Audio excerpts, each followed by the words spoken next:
tell you what it's all about. It's all about This My Fiancé with Morgan Jones and DJ Ambush. That's us. That's us. Thursday mornings from 7:30 to 9:06 right here on X-Ray FM. I say 9:06, but sometimes we play loose and fast, and it might be 9:07. We're trying to work on it. I love these admissions on air, you know? I don't want to get in trouble. Chase, he's lying. Okay. Oh, fair enough. Mr. Hartman. Chase, he's lying. He's making a joke-a-doodle. Oh, you know? He's cutting up. Morning, everybody. How are you? So glad you could join us. Good morning, Michelle. Michelle said, good morning. Please apply the jams directly to my veins. That's exactly what has to happen for me today. I can't wake up. Yeah. I have been up for nearly 2 hours, and I cannot wake up. This is not great. That's a whole different type of thing there. I can't see the name for this text, but it says, I'm ready for this special episode streamed directly from the active war zone. Yes. That's right. We are in war-ravaged Portland, Oregon, and it was harrowing to make it into the studio this morning as the Tanks apocalypse. Burning cars all over the place. The zombies, you know? Yeah. It's pretty tough, you guys. If you don't have to leave the house today, don't. You know? It's just explosions everywhere. Yeah. Fires and rain at the same time. It's called hellfire. Yeah. Is that what it's called? That's what it's called. Right here in Portland, Oregon. Man. Yeah, I didn't see any of that, actually, on my way here. Did you take the right route? Probably not. My car flies. So, you know, I'm just above the BS, as they say. Because when they go low, I go high in my flying car. When they go low, I get high. No, okay. That seems a little too accurate, but this text says, happy birthday. Oh, nope, read it wrong. Hold on, skipped. Let's start over. Okay. Good morning, fiancés. Happy belated, Ambush. Aw. P-Town said, those blackfish. Yep. P-Town said, good rising. That is not what that says. Okay. I'm going to be the one that stops reading today. Grand rising, fiancés. Here. Good morning. Let's see. So, no to the criminal Portland on fire war town. You know, and also started with forget ice. Yeah, you know? F-ice, man. I didn't know if I could just do the F-ice, if that was enough, or if I think you can do just the F. Yeah, we're just on fire. We're just still on fire. We're still having a rough war. Yeah, this ravaging, it's not within going well. the federal government. It's not going well. Ain't it crazy how they can shut down but still got the money for this stuff? Matt just hit us. Good morning, Matt. Says, good morning, fiancés. I missed a few shows, but now I'm back. Minus one wisdom tooth. Holy smokes. Matt, Ooh. I couldn't open my mouth more than an inch, nor close it all the way towards the end. Pray for me as I walk the 4 blocks to work through this war zone. Oh, my God. Okay, first of all, you're a wounded soldier. You are. And in all honesty, should you be working right now? See you in Valhalla, brother. Okay. If you don't make it to work, I'll see you in Valhalla. Oh, my God. Me, you, and Cash. Sitting pretty. I'm literally doubled over. I can never see you in Valhalla, brother. Drinking our share of mead. I'm happy you were able to get that wisdom tooth out. Yeah. I hear that is absolutely awful. It's anguish. That is war ravaging in your mouth. Oh, 1,000%. Oh my gosh. It's from the headaches, the mouth sensitivity. There's just the throbbing. I don't have wisdom teeth, so bless you. That's genetic superiority right there. Your body was like, no, we're not doing that. That's awesome. Sheesh. I think it is awesome now that I don't have to have them taken out, but there definitely was a moment in my life as a kid that was like, so does that mean I won't be smart? Oh man, that sucks. Yeah. I have no wisdom teeth. But what do you mean they're not there? Like, what do you mean they just don't exist? Oh my God.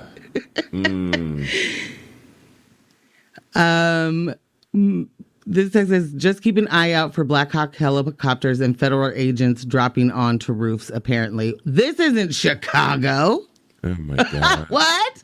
When they said there were Black Hawk helicopters circling, I was like, yeah, he's wild for that. Michelle, come on. That'll never happen here in Portland.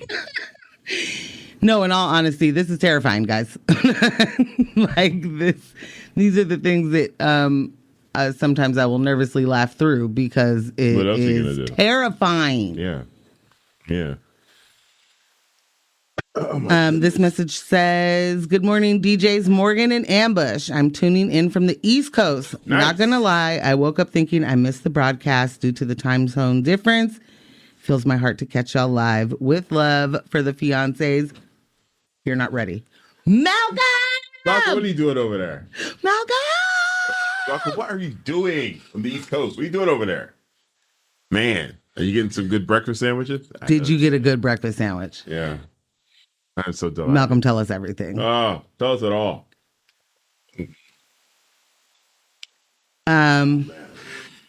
What are we talking about today? I'll let y'all know. We do have actual stuff.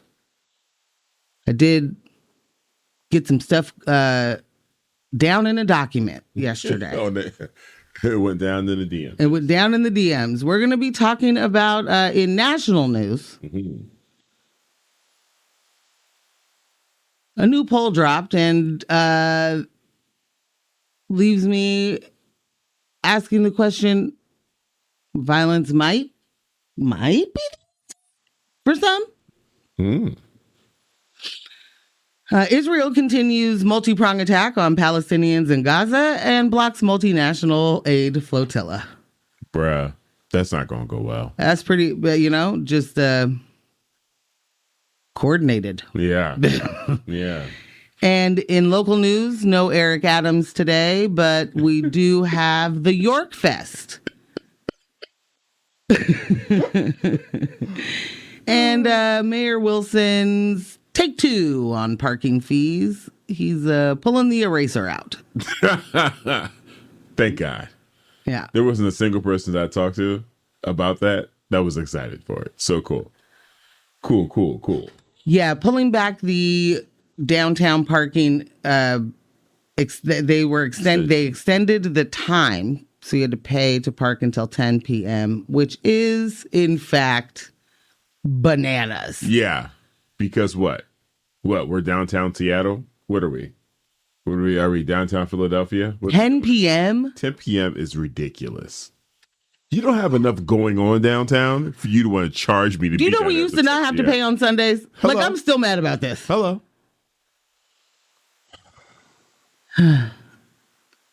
Yep. Well, maybe you got heard. I was pretty loud. Yeah. You and your buds.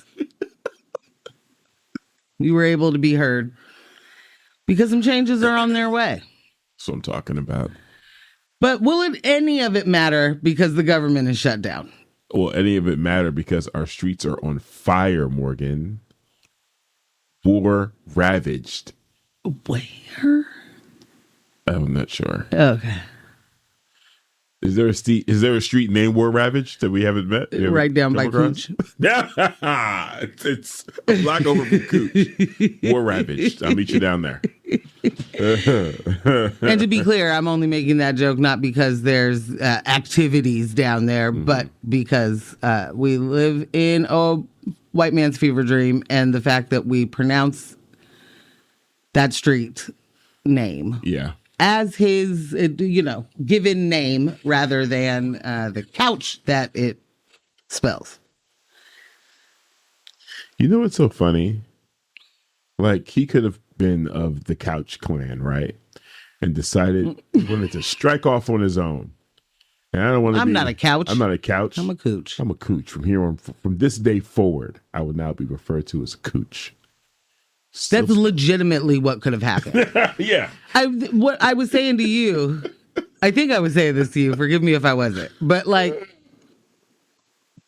that was the kind of time when you just got to like make it up, right? Like you would get to you definitely make it to the next town and be like, I'm John Boone, and then get to the next one and be like, Tim Scott. I'm Tim Williams. Yeah, like you just so you ain't no ID. Yeah. Like county records, census records, all messed up. Yeah, because you three different people. States. And then Mr. Williamson just disappeared from records, so we don't know what happened. You know, with that family. But then they found his, living child, right? And it'll be like, oh, that guy just died. Like you. We lost records of you 50 years ago, but you've been alive this whole time? Great. Yeah, I can't imagine changing my name purposely to Cooch. And I can't think of any time within existence of putting your name down on paper that was like, that's the one. Right. It's always kind of meant what it means. Oh, my God. Anyway, so Fiancé's the government shut down. I don't know if you guys know that. We're in our second day. Malcolm said he had to flee one war zone for another. He's in Washington, D.C. Oh, Malcolm. Oh, Malcolm. You went, oh, okay. But you will get a good breakfast sandwich there, so that's good. Yikes. Sorry, I just knocked everything over by my feet. Yes, you will get a good breakfast sandwich and have the moment to be able to, see it up close. Are you getting some good cell phone video? Right. I don't mean to laugh. This is awful. Maddie sent a picture. Looks like from Mad Max. Who's like me right now. Is that Cocaine Cowboys?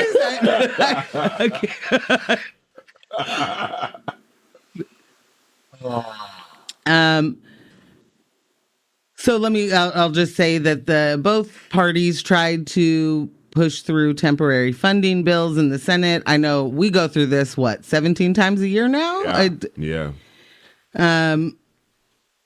Democrats wanted to tie government funding to about $1.5 trillion in new healthcare spending. I'm pretty sure that the president of the United States called that like blackmail or something. Great. Republicans pushed for a simple extension until November. Both went down in flames, leaving federal workers still reporting to their jobs without pay. Meanwhile, Trump is making good on threats to punish Democratic states during the shutdown. His administration just froze $26 billion. That's B-nuts. 26 B-nuts in infrastructure money, including $18 billion for New York transit projects he says were tied to DEI principles. He also canceled $8 billion in what he called the Green New Scam funding. Oh, my God. For states like California, Washington, and Hawaii. I mean, you're not going to scam the president of the United States, okay? That's what you're not going to do. The White House says mass layoffs could be next. Vice President J.D. Vance, which is one of my most least favorite sentences to say. Smoky eyes. Openly admitted. He does have some nice lashes. Openly admitted we're going to have to lay people off. It's just, this is just what has to happen. Experts are warning that the shutdown's uncertainty is already hurting the economy with stalled investments, higher borrowing costs, and wasted time. It's definitely made some impact in my portfolio. I'll tell you that much.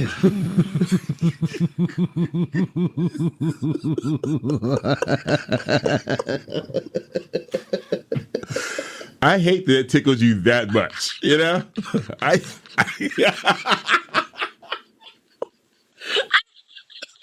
Mortgage jokes. I have a portfolio. It's more of a trapper keeper, but manila envelope. Yeah.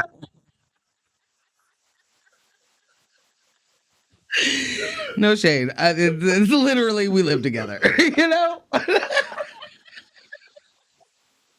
Sorry, y'all. This is probably not fun to listen to.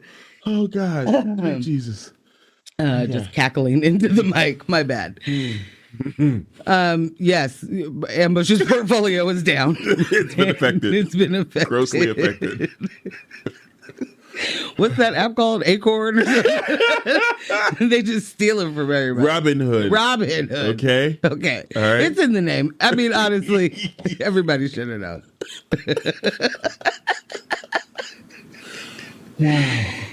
Wow. Michelle said, I do appreciate the Pritzker approach of being like, Chicago isn't war ravaged. Should we be concerned that the president is under multiple war-torn TV delusions right now? I'm just asking questions. Nah, honestly. It's the... When he said something to the effect, and he being Trump, said something to the effect of like, does the Oregon governor not know? Like, is she watching different TV than me? I don't know what's going on. She doesn't know what's going on. What am I seeing on TV? Oh my God. I was like, man, like the fail up is so wild. Yeah. Yeah. Is she seeing other things than me? Sir, you're not seeing what you're seeing. You share deep fake videos. Yeah. Right? Yeah. But you also have an entire intelligence department that could tell you flat out, like, yeah, there's no war in Portland, sir. There's nothing happening. They did not, in fact, invade Seattle. You know, working in U.S. intelligence under this administration has got to be, I don't know, I feel like they're like in an upswing for quality of life in the way that they don't really need to do their jobs, especially when it comes to the reporting, because this administration isn't interested in the actual intelligence data. They just want to hear what they want to hear. And the best way for them to do that is to produce their own sets of facts, which, like you said, sharing deep fakes, printing out stuff, circling stuff. Like, they don't read any of these reports. Like, there was a single person reading the real reports. No. So at this point, you really could just start putting scripts from Disney movies in the binder and just leave them on the desk and just be like, all right, it's Tuesday, but today's my Friday. I'm out of here, guys. I will see you next week. Like, yeah.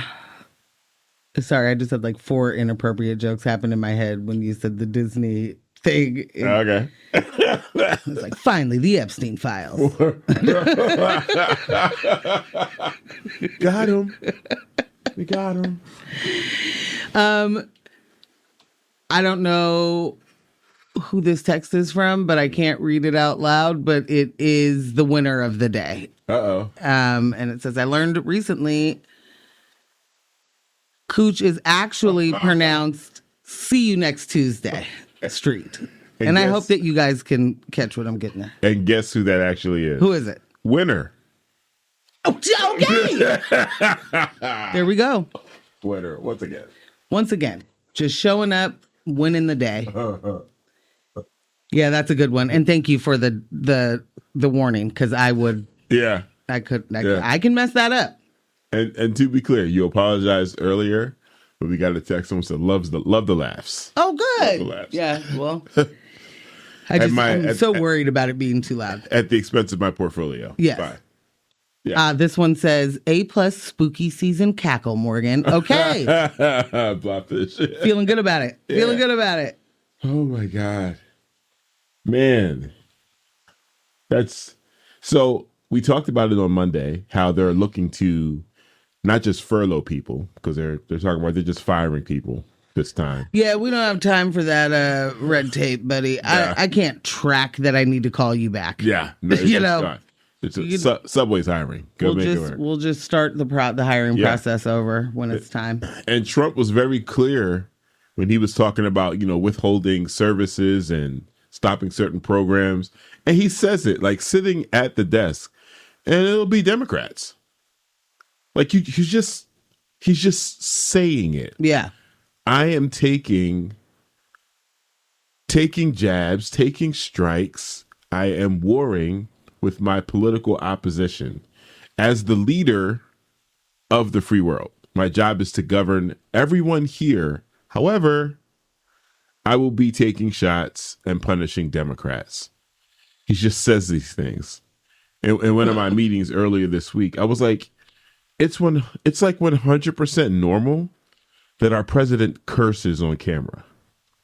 2025. It's just completely normal that he just drops the F-bomb.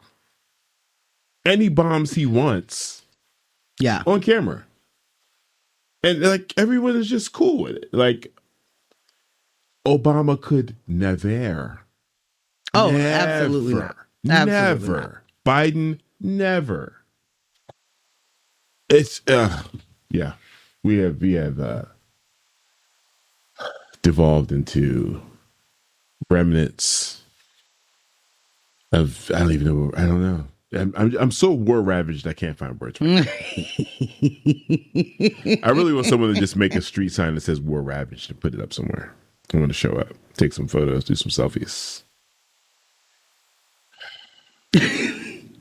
What happened? Nothing. Nothing at all. So that's going on. Yeah. In some really, really surprising and positive news. You guys been playing Minecraft lately? Yeah? Anybody hopping on a Minecraft? I'd be surprised. I feel like most of our target demo we're within the same age range, and we're not Minecraft, and the kids are out there Minecrafting. I could be wrong. In any event, there is a library in Minecraft in which journalists, authors, independent media personalities are putting in books and different papers and pieces that are banned in their countries. They're putting them into this Minecraft library that is accessible to anyone, anywhere online within the game, which I think is super dope. I think it's super, super dope. Absolutely. Yeah. I'm a little worried for the things that can get hidden in these kind of libraries. Don't be worried. They're there. So I'm confused on the don't be worried part. Well. Like if they're there, then yeah, you're right. I was just more like you accept it for what it is, but yeah, that's kind of I think how we continue to be in these issues, these crises, if you will. If we continue to accept the things as they, that's what. What are you gonna do? This is what happens, right? Yeah, you get a library and you get to put in the hidden manifesto messages. That's just what happens. And then all of a sudden the Minecraft library is, gone. 16chan. Oh, geez. We don't need that. We don't need any I don't mean that. to be a downer. These are just the kind of things that immediately I get worried because that is super dope. Like there's book banning and, anti-intellectualism is all-time high. I'm about to say at an all-time high. I could use a music break. Much like Michelle, who needs the jams directly into her veins. So, I don't know how much dancing Michelle is going to be doing right now. I'm going to put my head down. It doesn't matter which song you play, but I am going to be excited about it. I was just going to play America Has a Problem. I love it. We don't have, is there a Portland version? 2040-80 in the trap. We'll be right back. Where is the War Ravaged version? War Ravaged remix. It's featuring Kendrick Lamar. All right, we'll be right back. in which I believe he is going at Drake in this song. You're welcome. Guess what? You're listening to X-Ray FM at KXRY Portland at 91.1 and 107.1 FM.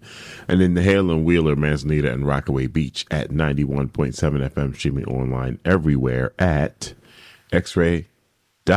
And this is news from my fiance. You know what I'm saying? With me, DJ Ambush. She, Morgan DJ Jones. Ambush. And all of you fiancés that have been texting this morning. We are active. Y'all active. We love it. Active in the chat. Active in the chat. Hey, chat. I just wanted to give a quick little update on the Diddler before we move forward into our stories. Yes. Because we're coming up upon the time in which he's going to learn his fate. We don't know it yet. The stakes are high, all the things. When is the sentencing? Soon. Okay. He was acquitted on the biggest charges. The reason why I wanted to say anything about this is I know you, Ambush. I know you pretty well. And I know that nothing that comes from this is going to satisfy. That's true. What you believe should happen. Yeah. Quench my thirst for retribution. Correct. Yeah. And I want to try and, brace you for the inevitability of disappointment in which yet another rich man doesn't get the consequences in which he deserves. Now, thank you. I appreciate that. Particular rich man is also a black man, so he could also, go to jail for 20 years. But just want to remind, he was acquitted of the biggest charges, like racketeering and sex trafficking, which is, in fact, mind-boggling.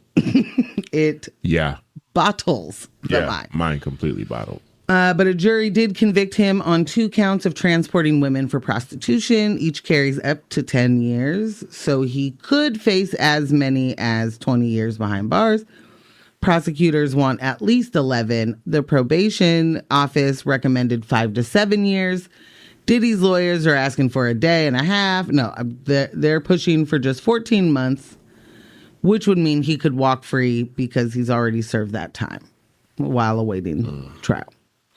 Victims, including Cassie Ventura, say he's unrepentant and still dangerous, while his defense argues he's changed, highlighting his family and his business and the time in jail as proof. The judge ultimately has wide discretion and could even consider appeals challenging the Old Man Act that underpins his conviction. So bottom line, Diddy could spend anywhere from weeks to decades in prison, depending on how the judge weighs the abuse allegations, his celebrity status, and, of course, his ass. Huh? What say you to that, Ambush? I definitely don't think he's going to get the time that I would like him to get. Again, this is me as a baby abolitionist. I still find space and understanding for certain people that just need to be away from everyone else. I think he's probably going to get like 2 years or some crap. He's going to get something that's going to piss me off. And that's going to reward all of his supporters and sexual abusers that are in positions of power. You know what I'm saying? Like this is. I don't think this is going to go the way I'd like it to go. And not in positions of power. And not in positions of power. I'm preparing myself for all the I told you so's. Yeah. And all of the y'all were just trying to take a black man. I'm preparing myself for social media to become nasty. Just to become nasty. Become. Yeah. Well, Yeah. A newer wave of it based on this sentence. Latest wave. Wave. I'm preparing for the free Diddy parties, the Diddy's back parties. All of that. I'm prepared, man. I'm prepared. I'm braced. I do appreciate you taking the steps to prep me. Yeah. But yeah, I am. Yeah. When honestly, when you've lived within a locale that's been so war ravaged for so long, you kind of, it kind of shapes and kind of prepares you, shapes your perspectives and kind of prepares you for things, to come. It's just like, come on, man. Yeah. Let's be for real. No, it's exactly that. Why would I think anything, good would come out of this? You guys looking around? You see what's happening? Oh. Well, I'll tell you, there is something good coming out of Portland, even though war ravaged and can't breathe. But right. You may not have heard of it yet. Today may be your first. Okay. York Fest. What is York Fest? Well, I'm glad you asked. Fiancés, you may remember when the York statue mysteriously appeared at Mount Tabor Park back in 2021. Mm-hmm. Showed up overnight, got people talking, got vandalized, got toppled, I think is the right word. Mm-hmm. And then so for some folks, it just faded away and didn't think about it. And for others, it may have planted a seed. Nice. Fast forward to now, that seed has grown into York Fest, a week-long celebration running October 17th through the 25th, presented by Oregon Black Pioneers. We're talking film screenings, discussions, living history performances, and the big one, the premiere of York the Explorer, a folk opera by Portland-based composer Aaron Nigel Smith. Let's go. You're supposed to bum, bum, bum, bum, bum, bum. Let's go. Production meeting was forgotten this morning in the car. Yeah. So who was York? Born enslaved in Virginia around 1772. He traveled west with Lewis and Clark. Hunted, healed, carried boats, even traded, was the way they were able to trade with any indigenous nations. But when the expedition was over, York was denied both the freedom and the pay he'd been promised. His story was erased, it was warped, or told only through racist stereotypes. York Fest is about changing that, making his contributions permanent in the record and reminding people that Black history in Oregon goes back centuries. Nice. As Oregon Black Pioneers put it, it is about making amends for his erasure and not honoring one of our heroes, and about honoring one of our heroes. So mark your calendars, friends. There's that. That's going to be happening October 17th through the 25th with the opera York the Explorer premiering on the 24th at the Patricia Reiser Center for the Arts. Beautiful facility. York's legacy isn't just history. It's a reminder that Black presence has always been here and shaping this place from the very beginning, even though Oregon was despite meant to be a white utopia. Man, that's fresh. Super I got to fresh. tell you, when I saw the headline, I was concerned. Yeah. And I think this is one of the things that may be unique to being a Black person raised and born and raised in a very non-Black place. Mm-hmm. I was immediately like, what in the Sam Hill is about to happen here? So, man, was very happy to continue reading. One, knowing that Aaron Nigel Smith is involved. Exactly. Like, that's always going to be like okay. The homie. Yeah. Yes. And Oregon Black Pioneers. Hello. This wasn't a, somebody's PPP COVID scam that then they had to like throw something together real quick and be like, oh, wasn't there a statue somewhere, homie? Right. This is great. This is intentional. I'm here for it. Happy to learn more. Yeah. Sorry. The fall is fallen and I am supposed to be in bed. And I can't keep, my eyes are having a problem. I just sat there and read that. And then this eye just keeps twitching. The eyes get out of here. Yeah, pretty much. Yeah, but no, this is dope. I'm very happy to hear about this. And First one. Let's get this thing annual. Yeah. You know what I'm saying? Let's make sure it's properly funded. And let's continue that What a legacy. thought. Let's continue creating opportunities for people to learn about York and the work that man accomplished. And how so many other things, it can't go the way of everything else. If we have the opportunities to preserve information and reverse the whitewashing, we should take those opportunities every single time. Absolutely. Yeah. Huh. So we got here. I can hop into the Mary Wilson pulls the eraser out. Yeah, why not? Fiancés. Portland's mayor Keith Wilson is playing musical parking hours again.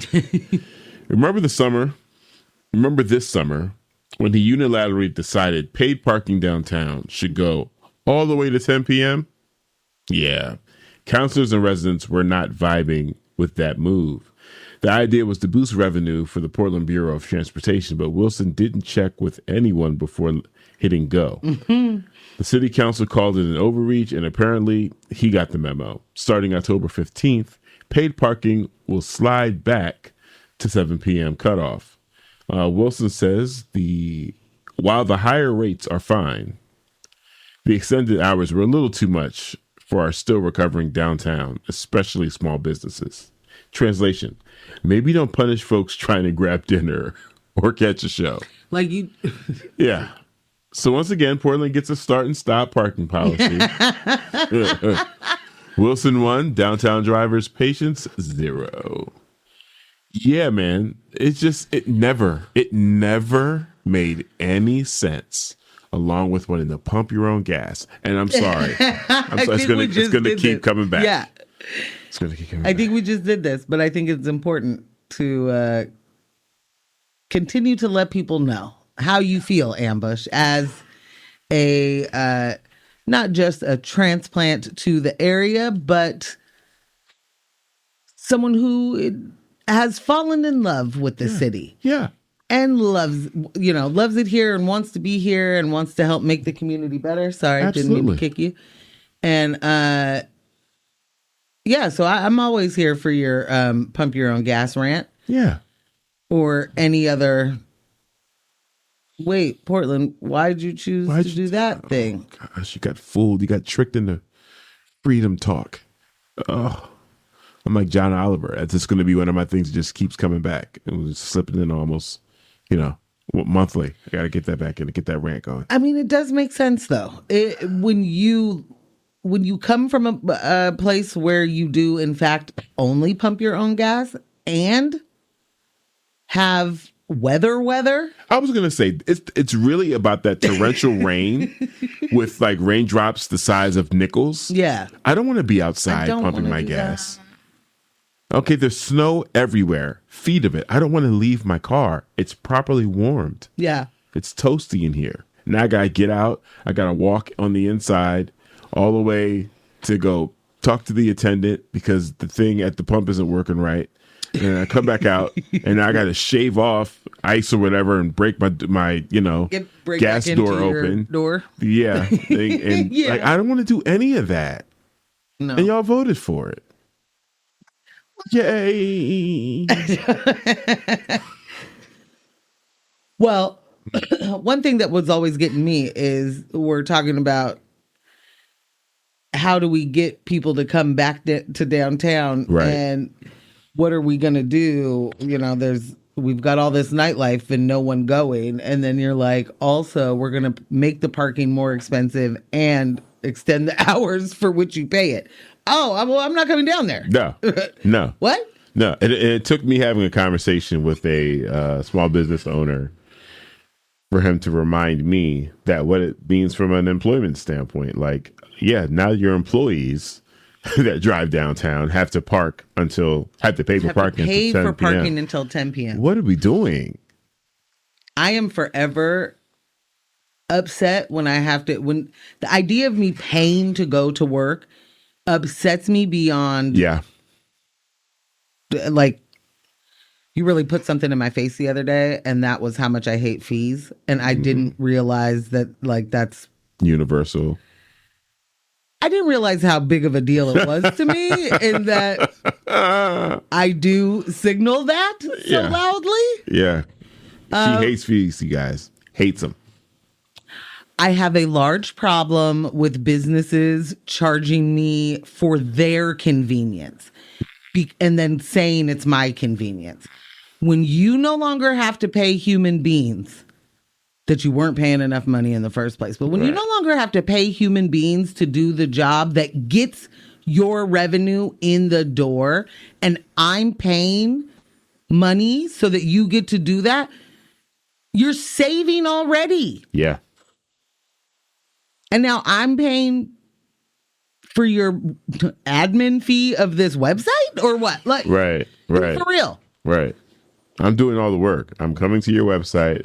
I'm navigating all this application you have for me.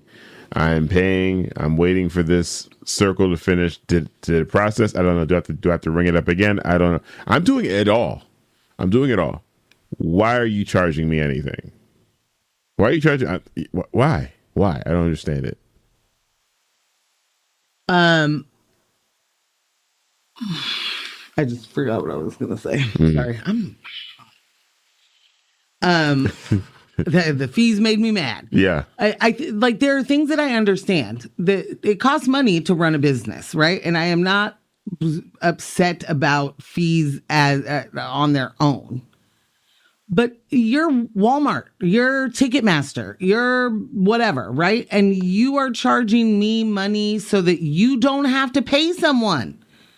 You have paid for this infrastructure. We've already paid for it with all of the ticket sales and the whatever that we've already done, right? Right. So now you have, like, an immense amount of savings because you don't have a lot of people doing the same things that you used to.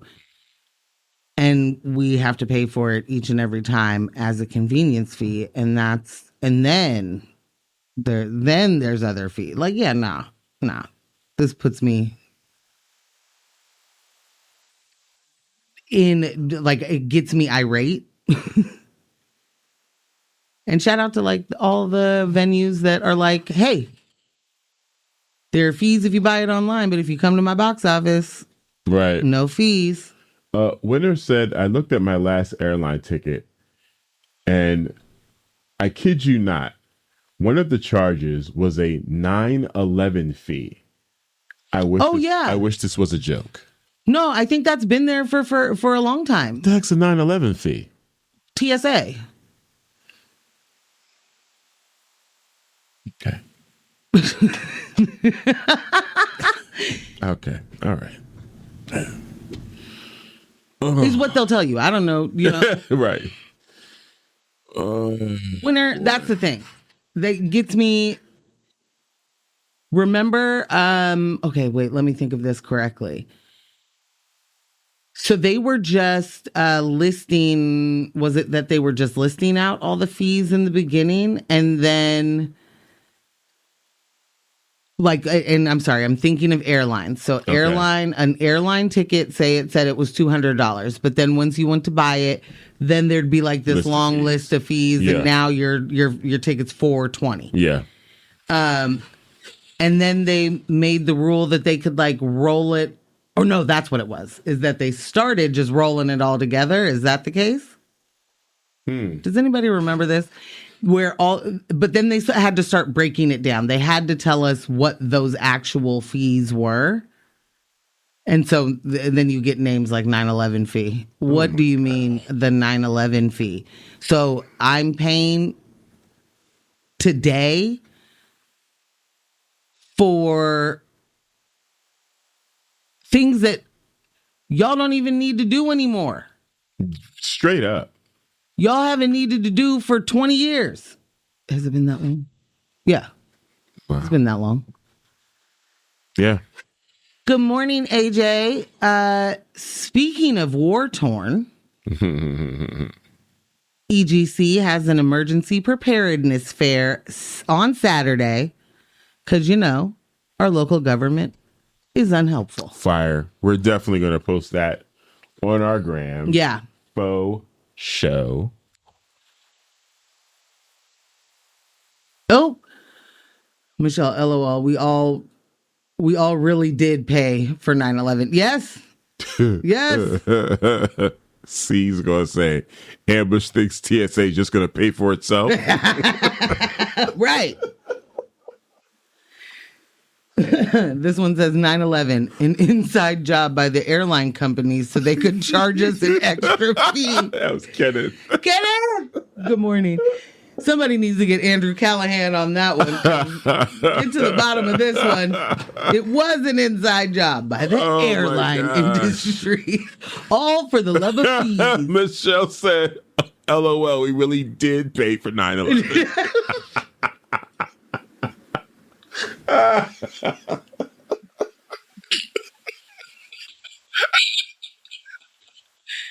There's a whole new joke happening. I already read that. Did you?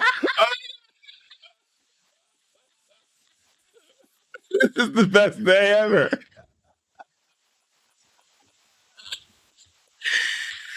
Help! Someone help! Man, that's on record. That's gonna play back hilariously. Oh. I'm gonna ask you for one more music break. Are you? Yeah. Okay. And I don't mean one more. I mean one now. Yeah. All right. All right, you guys. We'll be back with more laughs. Yay! Yeah. Welcome back to News My Fiancé with Morgan Jones and DJ Ambush. Yay area. We're in Portland. We're in Portland. We're in the Pacific Northwest, but yeah. I am actually. Yeah. A yay Aryan? Yeah. Oh, okay. I didn't like the way that sounded. Yeah. As soon as I said, not ever. Wow. Hit the dump button. I think that was a slur. Hit the dump button. Whoa. That may have been a slur. Join the conversation at 971-220-5979. Again, that is 971-220-5979. Was that a slur or not? We want to hear from you. Ambush, we have a text that says, any emotional bandwidth to be mad at the Riyadh Comedy Festival? Whew. Am I saying it right? I believe so. Who's on the lineup for this? I don't know who is asking this question, but I will tell you that I always have emotional bandwidth for smoke. Give it to me. What are the details? Where is this festival at? Oh, do you know nothing of this? Is that what I saw a couple people like on a panel talking about, but I don't know what no. Yeah. I don't know what's happening. Well, so the Riyadh Comedy Festival is a large international comedy festival in Saudi Arabia. Part of the drive behind the festival is Saudi Arabia's Vision 2030 initiative, which aims to diversify the economy and boost tourism and entertainment and enhance the country's cultural offerings. I think that it, human rights concerns and the whitewashing of certain things to sort of polish Saudi Arabia's image despite its record of human rights abuses. Whoa. You know? I am looking at this list of performers. This is heavy business. The list is long, fam. The list is long. It's heavy hitters, bro. A couple of people that I'm actually kind of shocked by being there. And it's only a couple that I'm shocked by. I did see somebody say that Kevin Hart would show up to the opening of an envelope if it paid enough money. Yikes. And that was the funniest thing that happened this week to me. So I'm seeing Mo Amir. Yeah, what are we doing there, babe? Yeah, Aziz Ansari, Wayne Brady, Hannibal Buress. Yeah, what are we doing there, babe? Bill Burr. What are we doing there, babe? Jimmy Carr. Dave Chappelle, understood. Louis C.K., understood. Whitney Cummings, Pete Davidson. Yeah, Kevin and Ben Hart. What else did I see in here? Joe Coy, Bobby Lee, Sebastian Maniscalco. Used to be one of my guys. Holy smokes.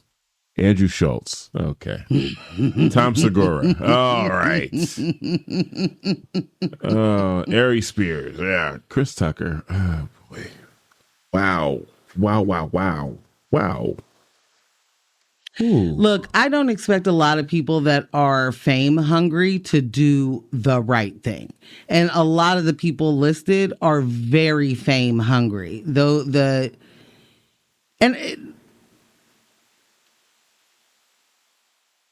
that's not to I'm sorry, I just got distracted. They're very fame hungry. Their morality, their idea of what's right is, how do I make money? And when your success is, measured by how much money you have or how many gigs you get or the big gigs you get, or now you're finally getting, flown out to somewhere else, and which one of these people don't want to go to Dubai, like,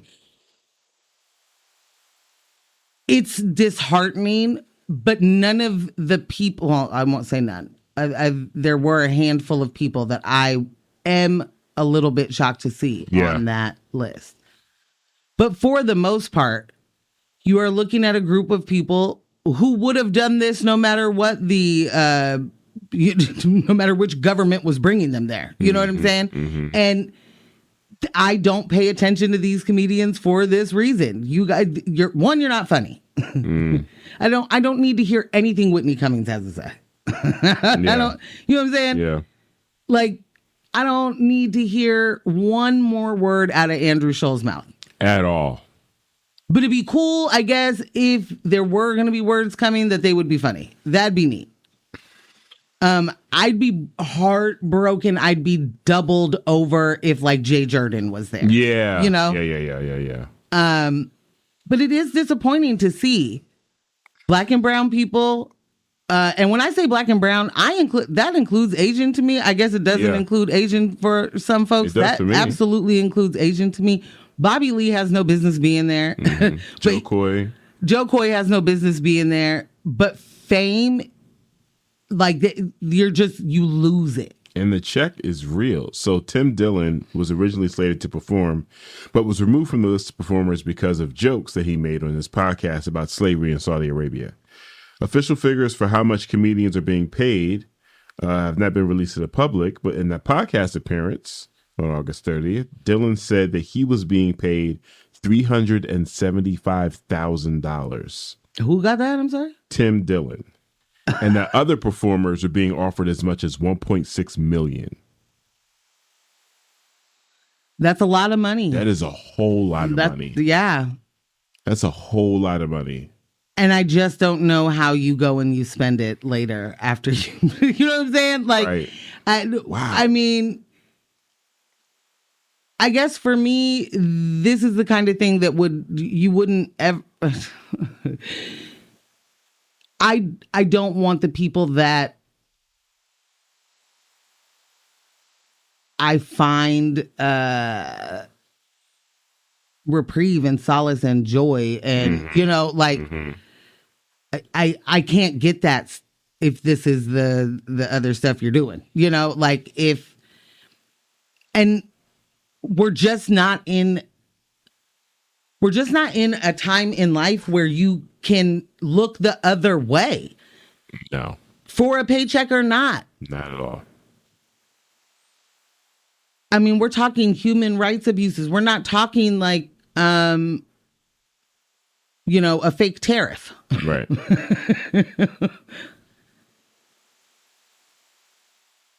And I don't know. I think, reputation should matter a bit. And the reputation, we have gotten into this place where, and I guess I shouldn't say gotten into it. We've always been in this place because when you are actively trying to rewrite history, you are going to be looking the other way on a lot of things. And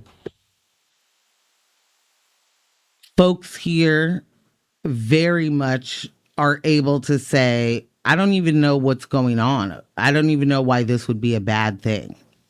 I don't even know why,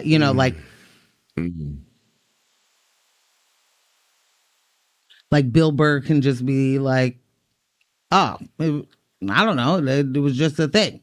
You know what I mean? Like, it's just, I'm curious you don't have to pay attention to what's happening there because it's never going to hit you or whatever. I don't know. I'm curious what his explanation was. I did see that he said something, but I didn't get a chance to check it out. Yeah, I haven't looked into it because I also don't really care. Bad move. And if your immediate response isn't like, I didn't know that was a bad move and I'm apologetic for my bad move, I don't really want to hear the reasoning being the paycheck was big, or I got a family to feed. I don't want to hear that. Yeah. I do not want to hear that. That's not going to cut it. That comedian and actor, Hasim, I cannot remember his name, but I absolutely adore him. He's amazing. He also played Mo's boss, I think in season 1 when he had to quit that job because of ICE raids. He was speaking out against it. They were in some panel discussion, and Paul Scheer, another comedian, was on stage with him, and Kasim is just laying it out like boom, boom, boom, boom, boom. These are the issues with that, da da da da da da.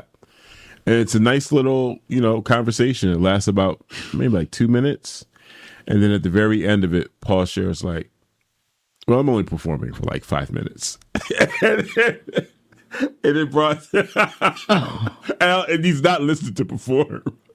But when he did that, I just started dying. I'm like, this is comedy. This is great. This is how it's done. And what are we doing? It's a no, guys. It's the duality of man, right? Problematic faves and all. This text says, Morgan, reputation can't pay for the first class ticket. Kanye shrug. You're 1,000% right. Except for reputation do be working sometimes. But you're right. You're right, C's. You're right, C's. And first class is just better. So when you put it in that, perspective, maybe just, definitely taking the money from the governments that are doing human rights abuses, have been and continue to. Yeah. Why not? Why not? Oh man! All right, we got a couple other stories. Yeah, there's more to go. Thanks for that story, though, Texter. Yeah, thank you very much. Okay, got some more smoke because Israel is still going strong. What's happening in Gaza right now is not just a naval blockade, it's the continued starvation of an entire population, and the United States is funding it. Thank you for listening to News with My Fiancé. Israel intercepted a flotilla carrying humanitarian aid, food, medicine, basic supplies, and their ships were rammed. Water cannons were used, and activists say the interception was outright illegal. Meanwhile, the world watches. Countries like Colombia are pushing back. European politicians are speaking up, but Israel continues with impunity. And the bitter irony is that the U.S. sends billions in military aid to Israel. Then activists try to send help to starving people, and Israel stops it. Blocked aid equals more dead people. This is not abstract. It's urgent. Every shipment that doesn't get through is a direct threat to human life. Civilians are trapped, told to evacuate, or are being labeled terrorists, and the international community is letting it slide. This isn't just negligence. It's a catastrophic failure to protect human life while funding the machinery that enforces this siege. Aid blocked, people starving, deaths rising, and yet somehow this is being treated sort of routine, that this is just the reality in Gaza today. That's just it, you know? When you see, like, have you seen the boats? Have you seen the flotilla? When you see the urgency for these people to aid other people and the immediate blockade, Israel is doing illegal things all the time. So adding a few more and into, international waters, they're fine with that. That doesn't matter. Completely. And we only get this kind of information because there are people that have platforms that are on those boats. Because they certainly wouldn't be telling us, we stopped all those boats from coming because you can't come bring aid over here. Right. This is big bad. But I can't get over just how much, like, we send you money to do the war, and then we also send you money to do the aid, and then you block our aid, and then other countries and people get together to do aid, which you would think we've already paid you for. And then you block that. Right.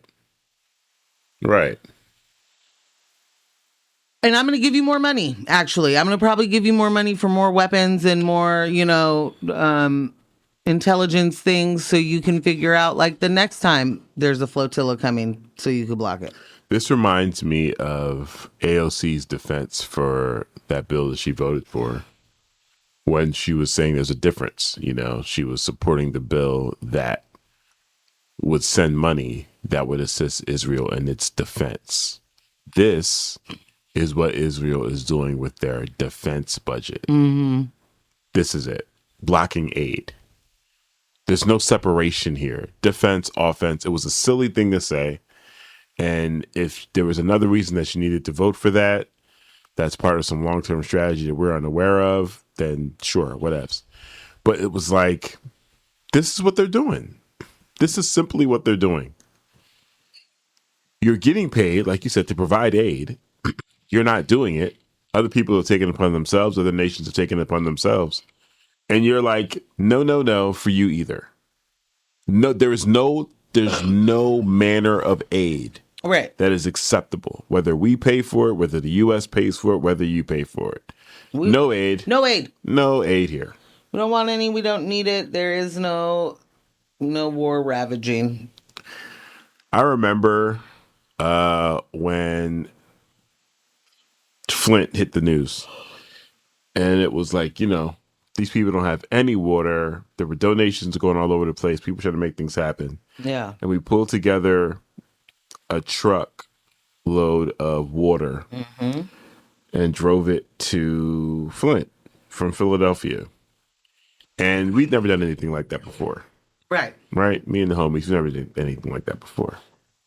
And it wasn't until we got within maybe an hour and a half within our destination. We're going through a toll, and the truck's got to go over the little weight thing so they can weigh it. And at the toll booth, they're like, no. Like, what's the problem here? You're overweight. This truck is overweight. Don't call me fat, number one. And number two, this is water weight. Hello. Okay? Hello. This is water weight, buddy. No, we don't know anything. We're just a bunch of guys trying to fill a truck and take as much water as we can to Flint. Right? Okay. And they're like, no, you cannot be on the highway. Your truck is overweight. So we had to find... Oh, you're crumbling the infrastructure. The potential of Fiancés, you see that? The potential of this truck causing an accident, having an accident, is high, and you cannot be on the highway. And I was like, makes sense. Gotcha. That's what all this swaying is on some of our turns. Okay, I get it. We have a whole, truck full of water that is moved as we make certain turns. It's counterweighting. It's just like we've never done this before. We didn't know. We had no idea. We didn't know. Yeah. We ended up having to take some city streets, find some indirect routes to get into Flint, and then we were able to distribute the water. I couldn't imagine if when we got to the border or city border or county border or something, that there were like police lined up or military lined up. You can't bring that in. I couldn't even imagine that. I would just be looking like, wait, what? What are you Don't you want some of this water? What are you talking about? This makes what? What we've been watching Israel do, what the US has been partnering with Israel to do, it's just despicable. It's wild. And the only way, it's almost like we keep saying when we look back on this, it's just going to be viewed as one of the, we're actively watching them erase history. Looking back on this is going to look like something else. The way they're going to paint this, the way they're going to, reshape the narrative, it's going to be something completely different than what we're experiencing right now. This is just nasty work. Absolutely nasty work. Ugh. I don't like it. Yep. I don't like it one bit. No. No. B-Town said, so she fat shamed and to be fat shamed and told to leave. Boy, they sure tried though. We do. Man, they do try. They do. They do. All right, I'll take a music. All right. You got one of those? I do have a music break lined up for you. Good guys. Thank you much. All right, we'll be right back. Hey, we are back. Welcome back to News with my fiancé, Morgan Jones and DJ Ambush. Right here on X-Ray FM. Join the conversation. Shoot us a text at 971-220-5979. Again, that is 971-220-5979. Y'all, I am delirious. I'm so tired. I'm delirious. And Ambush is making it harder for me. Am I? Yeah. Is it my musical selections? Yeah. Because Meg said Yellow Diamond's Pikachu. Uh-huh. And that made me think of Clipse. Yeah. Clipse, yeah. Yeah. So then I'm just in here yelling, diamonds look like pee-pee.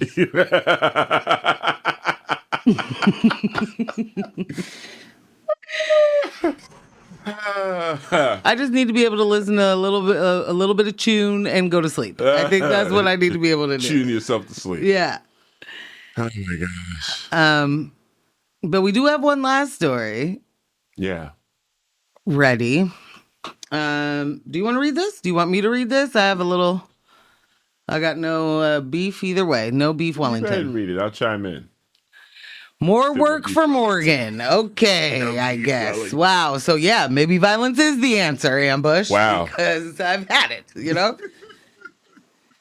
Want me to do all the work and then you, I don't know, get to sit there and laugh and come up with good songs to play.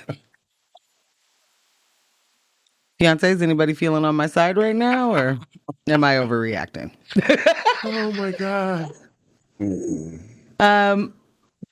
Yeah, okay, so let's talk about this new poll that just dropped. Nearly a third of Americans polled now say political violence might be necessary to, quote, get the country back on track. And that's up from 19% in April of 2024. This is not just a blip. This is a whole lot of people thinking violence is part of the solution. Mm-hmm. But here's what gets rarely said out loud. Most of the people actually doing the violence in this country, they're not the folks getting demonized in the headlines. They're not the folks getting ICE sent after them. No. It's right-wing extremists. And decades of data from the feds, from academics, from watchdogs show that 75 to 80% of domestic terrorism deaths since 2001 come from the far right. Left-wing incidents, single digits. And most of those are busted windows or burned equipment, not mass graves. They are property damage, not people damage. And let's give a little quick timeline of reality check, because there's a lot of political violence that does not get categorized as such. So the Charleston church massacre, there's a lot of people that don't call that political violence. They just call it racist violence. Well, guess who goes together? Yeah. In 2018, the Pittsburgh synagogue attack, 11 people gunned down during Shabbat. 2019, the El Paso Walmart, 23 people killed by a shooter who wanted to stop the, quote, Hispanic invasion. Another one that was like, well, that's not political. Are you out of your mind? Right. 2021 Capitol insurrection, like attack. 5 dead, 140 officers injured, and an open attempt to overturn an election.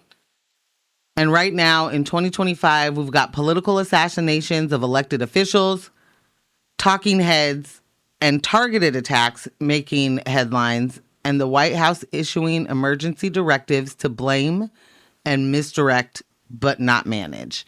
And that's political violence. Yeah. That's domestic terrorism. And yet the story gets softened, renamed, or ignored because calling it what it is would mean admitting that the biggest terror threat in America comes from white supremacists, MAGA militants, and far-right militias. And admitting that would force accountability from law enforcement. And when I say would force, let's just be clear. Would task them with it. Right. From law enforcement, from politicians, from the same system that keeps pretending it's lone wolves and isolated incidents. Meanwhile, what does get labeled terrorism? Peaceful protests. Cities the administration doesn't like. Ordinary people saying enough is enough. Right. Resources get mobilized against activists while intelligence on actual white supremacist plots sit gathering dust. And that's how you continue to break public trust. So it makes sense why some folks are looking around at the chaos, the hypocrisy, the do-nothing politicians and thinking maybe violence is the answer. That alone could be scary. But because when fear and frustration meet unchecked extremism, you get an environment that normalizes violence and erodes the norms and democracy that we're supposed to be doing. Mm-hmm. The question for us, though, fiancés, is this. When those people say, get the country back on track, whose track are they talking about? Because it's important to know that if their answer has shifted to violence, what cause are they willing to fight for? Because all the receipts say that the threat isn't a mystery. It's been here. It's been tracked. It's been ignored. So are you going to fight that, or are you mad at something else? The deliberate whitewashing and ignoring, that's helping fuel the fear, the frustration, and these rising calls for violence. Now, fiancés, I think you may know this, but I am a person who does think violence is has historically been the answer. Yeah. It's been a catalyst for change historically. It's certainly the answer for oppression, right? Mm-hmm. And we don't really call it violence when you're colonizing, when you're running up in and taking everything away from other people. We're somehow not calling that violence. Right. But the response to that would be violence somehow. Mm-hmm. I have a different view and a different relationship with that word. I have a different view and a different relationship with state violence. I have a different view and a different relationship with violence from the government. Mm-hmm. So I can understand that there are some people who would never ever think that violence could be the answer to anything. And I also understand that violence has been the way that people get power. Yeah. How people are able to liberate some.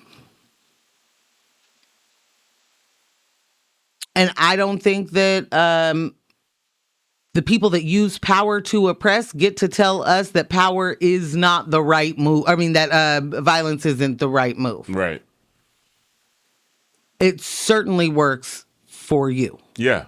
Consistently. So what's worrisome for me in hearing that people are starting to think that isn't that people are starting to think that. It is that what is the threat today? Yeah. For you. And what type of violence are they accepting? Right. You know what I'm saying? When we're talking about this long list of right-wing extremists, white nationalists out here inflicting pain and causing death. And then now the response is, well, maybe there's some space for political violence. Maybe that's not so bad. Maybe we need a little bit more of that. Yeah. Interesting. Very, very interesting. Yeah, it worries me when it's like, a person like, what's his name? Kirk. Mm-hmm. If the catalyst for violence might be the answer is that, oh no, they killed Charlie Kirk. You know what I'm saying? Right. How does that work? How exactly does that work? We're in such a fraught space, like we just really are not in a good space to be able to even decipher a lot of this information. Mm-hmm. Collectively, I mean, I don't mean us. Yeah.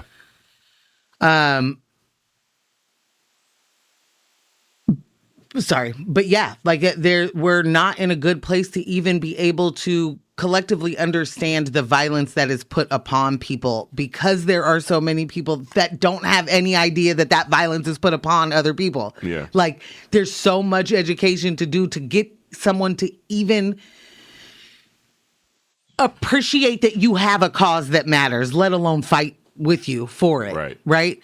And like, that's a thing that gets me every time too. Like, how can it be this late in civilization, this late in this country's existence, and there's still people like we're all living in different worlds and different realities, and there's still people that are like, everything that the government and the police and law enforcement, like that's just.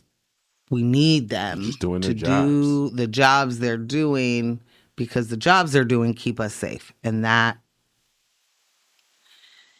may be true for some of y'all. I don't feel safe. Y'all feel safe? You're listening to X-Ray FM at KXRY Portland at 91.1 and 107.1 FM. And in the Hale and Wheeler, Manzanita, and Rockaway Beach at 91.7 FM, streaming online everywhere at xray.fm. Y'all feel safe in this, John? I definitely don't. This message from P-Town, just in case anyone has misplaced this image, we are on a floating rock hurling through space. Recall the image of the Grinch in Whoville, and we got to go to work in every aspect of life. Ay.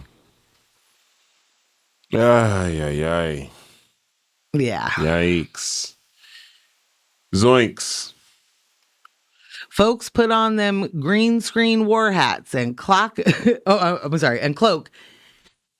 and get out into this world.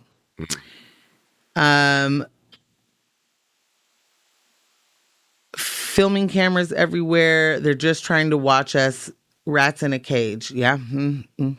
Nasty business. Yeah. But very true.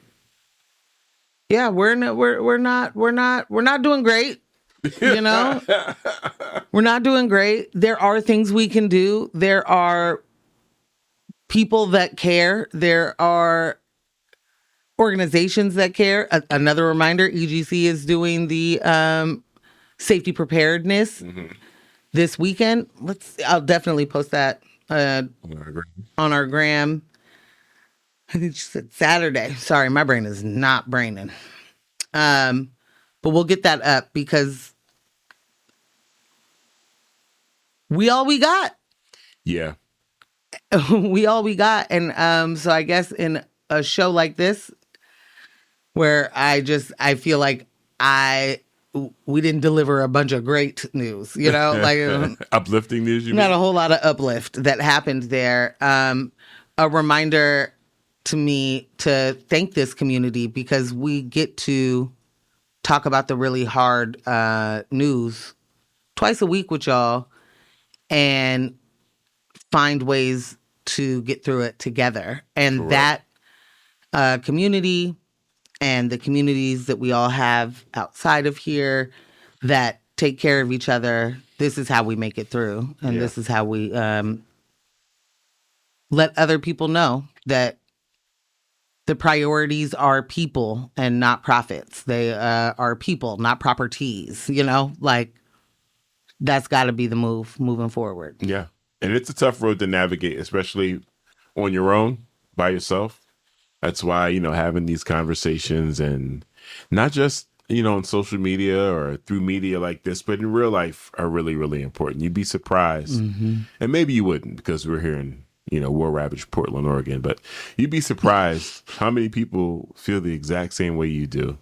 Yeah. And they're dealing with, you know, some degree of hopelessness. And it's just like, well, I don't, you know. What are you going to do? What are you going to do? What are you going to do? But enough of us saying, what are you going to do is going to start turning into what we've done.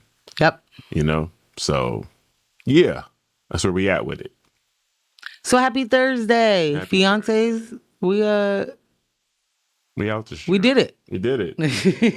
Thank you for joining us for another episode of News of My Fiancé with Morgan Jones and DJ Ambush. Me, DJ Ambush. And our illustrious podcast editor, Kyle G of Residual Audio. Bum, bum, bum, bum, bum, bum. Playlist is updated, and thank you so much for all the texts, man. This episode is littered with conversation. I love it. I love it. Shout out to y'all. The best. It is early in the morning, and y'all are up. I feel like we got more songs in today than normal, and yeah, we did. Still got a good conversation in with the folks. So. And tons, yeah, you know, for real, seriously.